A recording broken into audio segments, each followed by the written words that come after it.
Okay, so I think we covered a little bit what does it mean for a place like the Trampoline House being so, let's say, engaged also within the art itself. So my next question would be, what's then the difference between a project such as the Trampoline House and another NGO that is working with the same issues of migration rights and refugees and asylum seekers' rights, etc.? Yep. I'm on. You hear me? Yeah. Good. Yeah, I think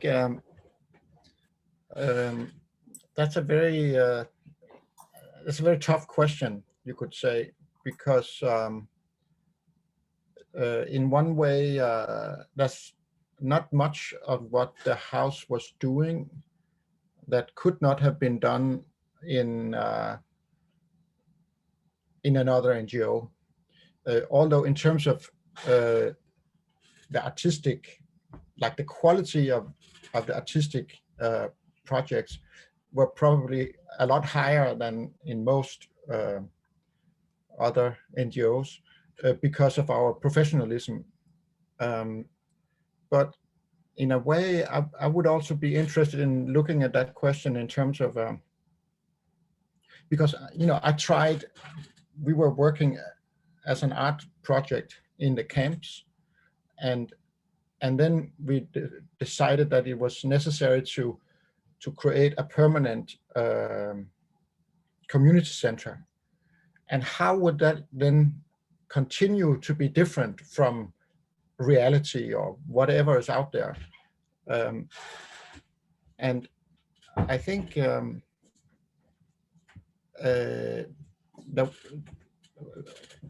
for me, it was important to have like a focus on two different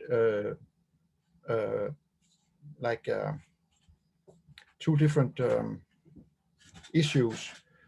The first one being, what is our daily practice? How is it that we attempt to create this integration between people who have come to Denmark as refugees and people who have Danish CPR numbers? In a way, then you have to look at what is art. Well, for me, art has always had, like, the most important art is cultural critique. So there has to be an element of critiquing what is already there and then proposing something better.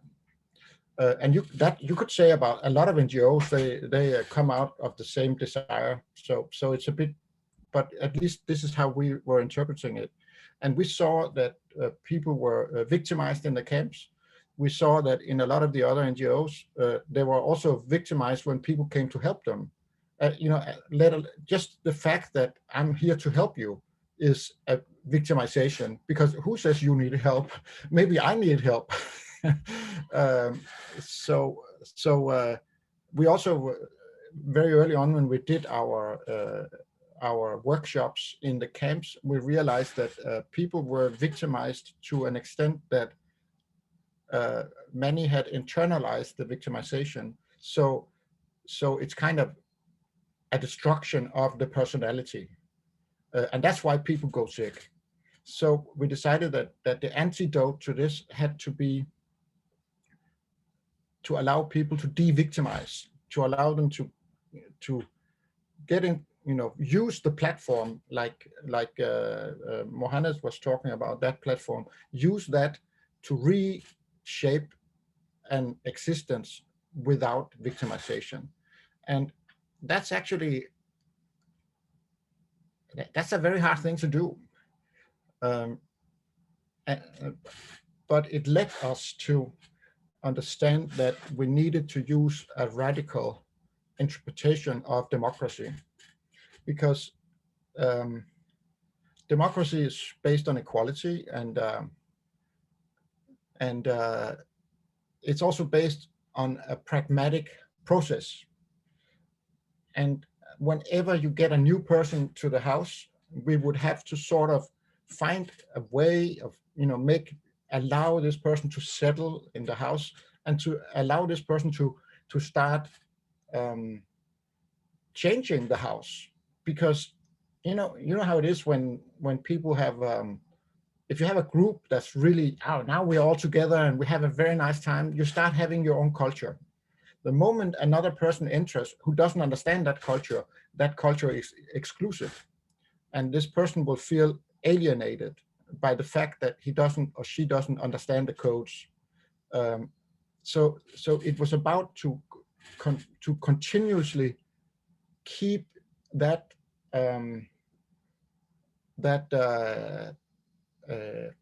collective in a strong mode of acceptance to each other, but at the same time be open towards the outside. And that's a pragmatic approach. I mean, there's never one solution. And I think that's what we call the culture of democracy. There's a lot of other stuff to say about the culture of democracy, but it's a huge issue. And it's like a never finished project, which is always failing. But it's an amazing, because if people in the society understands that you're actually trying your best, then there's also a lot of acceptance of failure, because we try to do better tomorrow. And that's like the nature of a healthy democracy.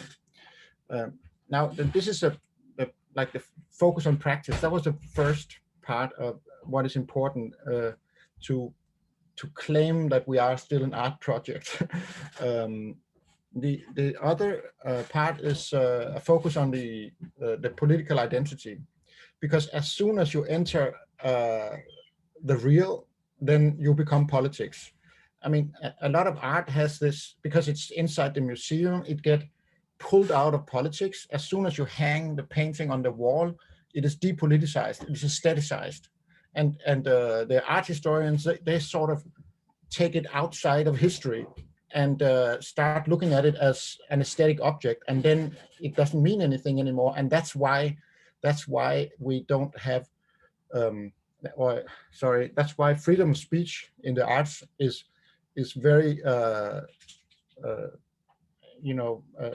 it's happening. Freedom of speech in the arts, it doesn't mean anything, because as long as you put it in the museum, it doesn't mean anything. And that's why even the right-wing politicians in Denmark, they love freedom of speech, because they can depoliticize it like this, So what we did was to claim we're going to stay in the real, we're going to be a political entity, and we're going to defend certain positions as artists. And this understanding of the political and how to engage with it, I think is a really important part of continuing to be an artistic project in like when you enter this other stage. Yeah, I very much agree with that, because when we speak about what Arte Útil means, is precisely this, like how can we situate an art practice which is not just an art practice, but is also something else, for instance, a political project. How can we situate these kind of practices in both realms without like unbalancing the value either in the realm of art or in the realm of politics or in the realm of law, etc., etc. So this is what we define as double ontological projects, which means projects that are that have like multiple identities, and they can function simultaneously in different levels.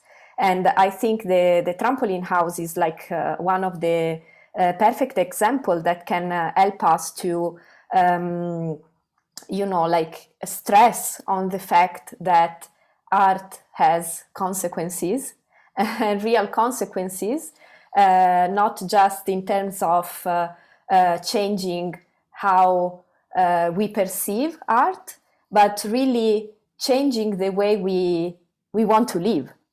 Because this kind of experiences produce real changes. For instance, if I'm thinking about what Muhannad was saying earlier, that the fact that through let's say the experience of the Trampoline House, he was able to also understand better the system, how to get the asylum and how to get his papers. Is precisely like that. It's like is an experience that change inside yourself, because you perceive art in a different way, or you are able to make friends, etc., etc. But it's also change like your, let's say, practical conditions, or like your living conditions, because it helps you to achieve, for instance, papers or visas, etc., etc. So that's why I think it's quite interesting to look at these practices or at these projects with this kind of double lens. Like there is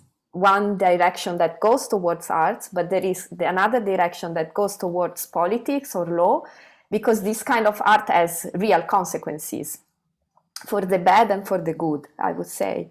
So it's quite interesting that you mentioned that, and it's something that we are using a lot to, you know, to fight the depolitization of art, because in this case it cannot happen. It's so clear how it is impacting the field.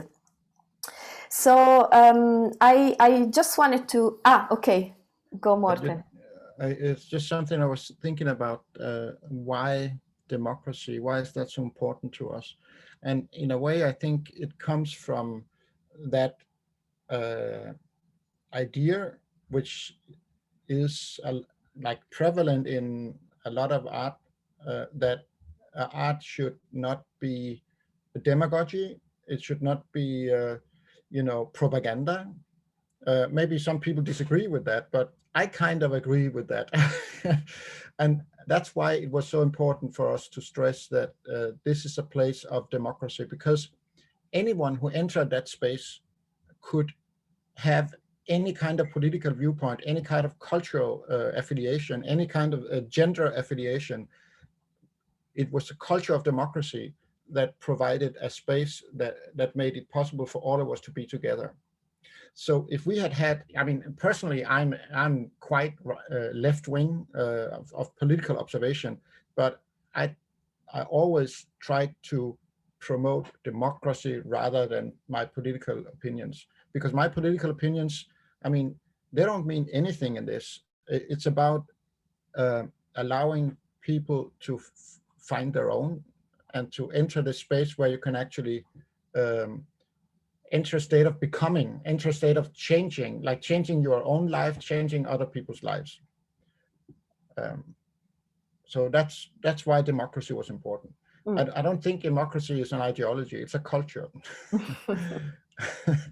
Yeah, no, yeah, exactly. It's very important what you said. Like, it's about, you know, like allowing other voices to actually exist. So I just wanted to ask a very last question, because you have been so generous to take a lot of time to go through all the other one. So I was thinking that it is certainly a challenge to think about the possibility to continue the work of the Trampoline House without a physical space.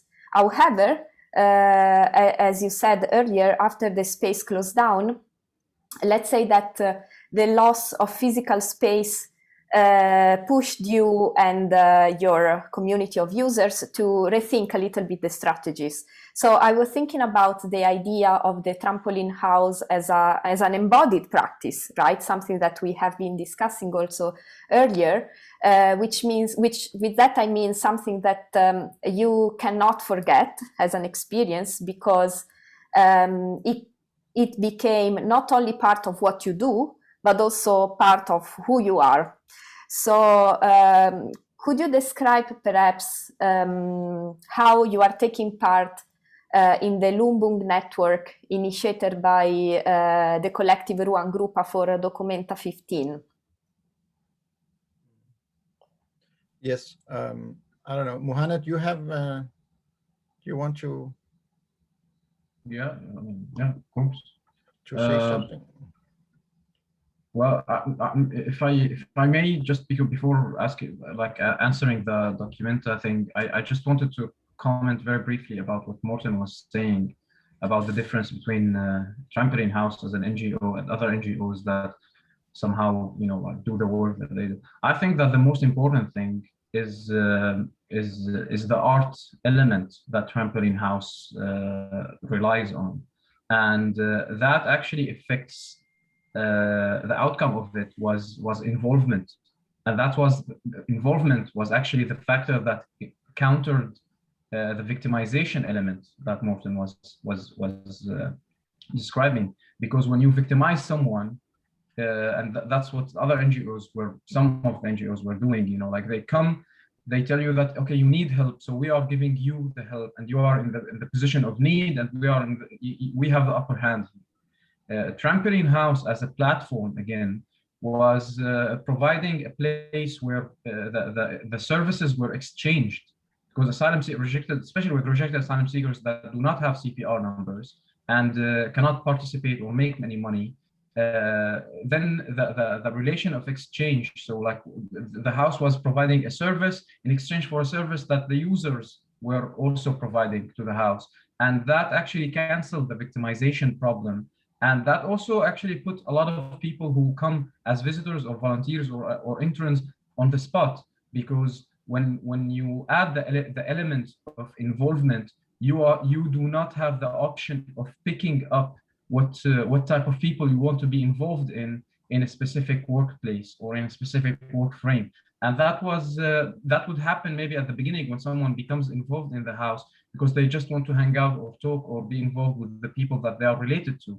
But then with the culture that the house provides, you are forced somehow to be, you know, like involved with everybody and talk to everybody. And that highlighted a lot of the, you know, some of the people who would come to this place think that they cannot be further away from racism. And then they realize themselves that they actually have some internalized racism that they weren't aware of themselves, because they were like maybe avoiding a specific group of people, not maybe consciously, but just subconsciously. And that actually sometimes as you know, as a refugee or as an outsider, you would feel, but as a person who's just practicing their own life, you wouldn't feel it that much directly. And then when that was highlighted, people would just freak out and say that, okay, we have to change this. I have to change my behavior in order to not be practicing this and make this other party feel the way they are doing. And that is something that absolutely Trampoline House has provided, which is one of the main and the biggest differences between Trampoline House as an NGO and other NGOs that are involved in the same activity. So now when it comes to the involvement in Documenta, I can say that the role of that is also actually goes hand by hand with the involvement part, because at the beginning the Documenta invitation was actually to Tuna as an individual with another colleague who was also collaborating with the house, Friederike. And as you know, they were invited to become members of the artistic team. Tuna preferred to actually again choose the involvement strategy that the house has been following for a long time, and decided to form this group of artists and asylum seekers and people who have been involved in the house and working with the house, to form a work group in the name of Trampoline House that will be involved in Documenta work, which again allowed Trampoline House as a platform to offer even a bigger platform for the people who have no voices, these voiceless sounds that usually do not have a platform, do not have any ears to listen to them. Yeah, that by itself supports the element of involvement, as I said. And it also assures that maybe with the absence of although we have the issue of the absence of the physical place, but the idea still remains, and the concept still remains, and the thoughts behind this collective, this NGO, still remain, and they are carrying on. And as an NGO, we're still surviving, and the house is on the path of starting, hopefully, with the corona restrictions being raised a little bit down the path, to start a weekend trampoline house, and then hopefully also come back on track and be like a full-time NGO as it used to be. And the involvement in Documenta absolutely participates positively into accomplishing this role. And Documenta is an artistic exhibition, and it also emphasized the artistic side of Trampoline House again, to show that yes, we are an organization that produce and is involved in producing artistic content, but it's articulated with some specific issues and concepts such as migration, equality, human rights, and all the other topics that the house represents and is involved in. Yeah, I could add that the artistic team of Documenta, they have actually asked us kindly if we would use some of the seed funding to reboot Trampoline House for the community as soon as possible. And of course, that was a question that we were very happy to comply with, because we all need to get the platform back in some way. And I think the Lungbong process is really important for Trampoline House. When we went out of business, the first thing we did was to have a meeting with the Lungbong people, or the artistic team, asking them, do you really still want us? Because now we don't exist anymore.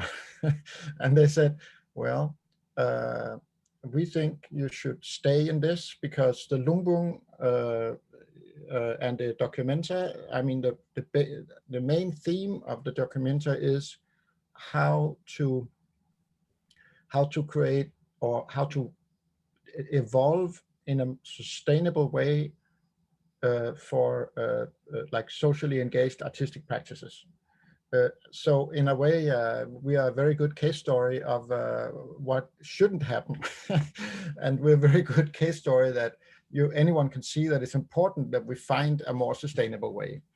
And we take that quite seriously. Now with the resources that the Lungbong process is providing, we will be able to open up a weekend Trampoline House as soon as the corona restrictions are lifted. And we will also be able to use the 1.5 years before it opens up in Kassel to research ways in which we can become more sustainable. And that, at this point, we can't focus on a specific problem, but there is one thing that I would like to, because now we have talked a lot about the strength of being an art project as an NGO, but we also have to admit that maybe it was because we were an art project in the NGO world that we were not able to get support in the end, because most other NGOs are part of bigger organizations.